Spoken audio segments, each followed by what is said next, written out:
La Trinidad normalmente no se discute dentro de los atributos de Dios, sino dentro del estudio de la esencia de Dios. Pero los temas son tan estrechamente relacionados que pensé que sería bueno pensar en cómo los atributos de Dios aplican igualmente a las tres personas de la Trinidad. Ahora, obviamente es difícil hablar de la Trinidad en solo un par de minutos porque es una doctrina tan inescrutable y además es una verdad de que si erramos un poco, si no lo pensamos bien, llegamos a la herejía muy fácilmente. Entonces mi intención en este video no es ser tan teológico, no voy a citar los concilios, aunque podrían ayudarnos. Solo quiero citar un par de pasajes bíblicos y mostrarlos evidencia de la doctrina de la Trinidad. Así que vamos a ver 7 verdades bíblicas acerca de nuestro gran Trino Dios. En primer lugar, lo más obvio, Dios es un solo ser. Y esa es una verdad tan evidente en la Escritura que los autores bíblicos realmente lo dan por sentado.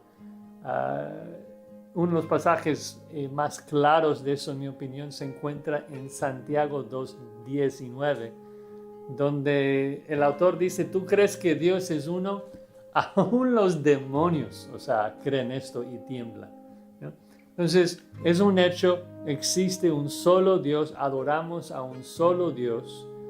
Y como dije, eso es lo fácil, entender que Dios es uno. El misterio es de que ese Dios singular habita eternamente en 3 personas, Padre, Hijo y Espíritu. Entonces, vamos a ver de que cada persona ahora es Dios. Entonces, en segundo lugar, el Padre es Dios. Y otra vez, esto realmente no se debate de que el Padre es Dios. Pablo siempre dice gracias a Dios Padre y al Señor Jesucristo, ¿no? El Padre es Dios, eso lo entendemos. Tercer punto, el Hijo Jesucristo también es Dios.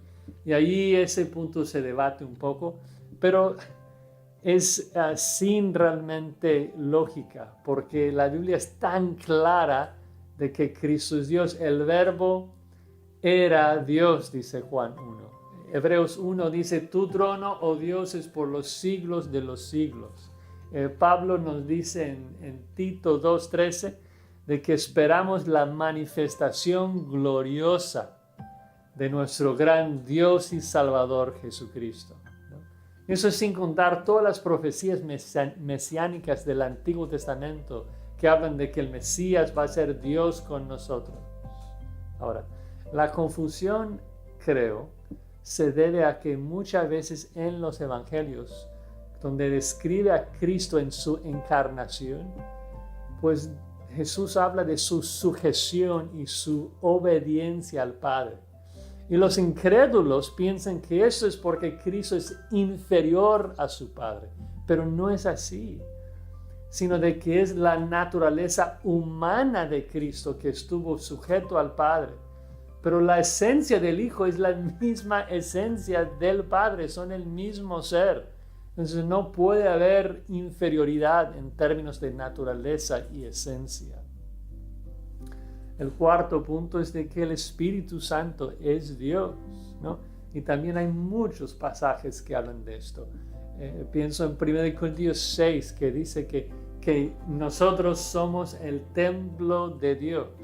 ¿Y por qué somos el templo de Dios? Porque el Espíritu mora en nosotros y el Espíritu obviamente es Dios. Quinto punto, las 3 personas del Padre, del Hijo y del Espíritu son el mismo Dios.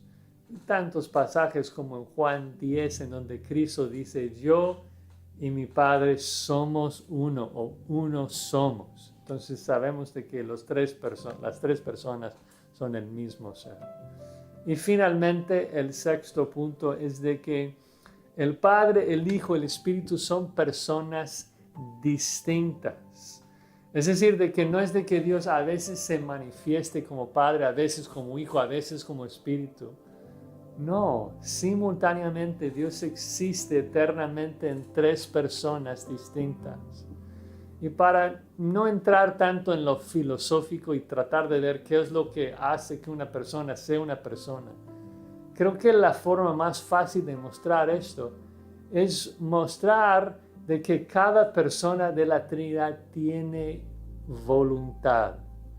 Es decir, el ser singular de Dios tiene una sola voluntad, pero esa voluntad singular se ejerce por el Padre y también por el Hijo y también por el Espíritu. El Padre le ejecuta como Padre, el Hijo como Hijo, el Espíritu como Espíritu.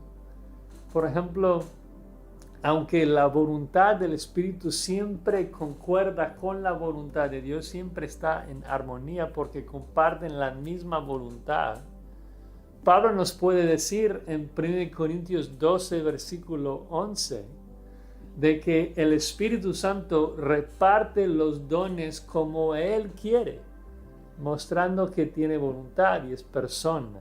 Y es aún más obvio con el Hijo, que tiene una voluntad que observamos en los Evangelios. Entonces, por último, el séptimo punto.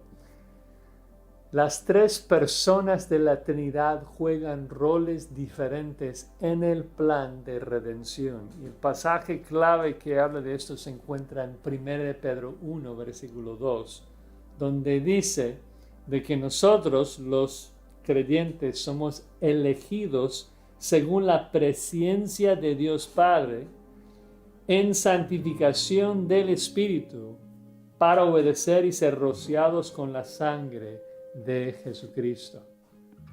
Así que, tratando de aplicar esa realidad, termino con una exhortación. ¿Das gracias a Dios Padre por tu elección? ¿Adoras a Dios por enviarte su Espíritu para santificarte? ¿Alabas a Dios quien envió a su Hijo Jesucristo para rociarte con su sangre, limpiándote y capacitando para obedecer con un corazón purificado? Es que cuando adoramos a Dios no debemos ser como niños, simplemente alabando a Dios sin pensar en quién es y qué es lo que hace, sino que debemos pensar en los atributos de Dios, su paciencia y su gracia, y pensar en cómo esos atributos se expresan a nosotros en la obra de las diferentes personas de la Trinidad. Queremos ser específicos en dar gloria a Dios por quien es y por lo que hace, y todo lo que es y todo lo que hace, lo hace dentro de lo que es un Dios trino. Solamente podemos adorar a Dios de manera aceptable, de manera que agrada a Dios, cuando lo hacemos con un entendimiento de la gran doctrina de la Trinidad.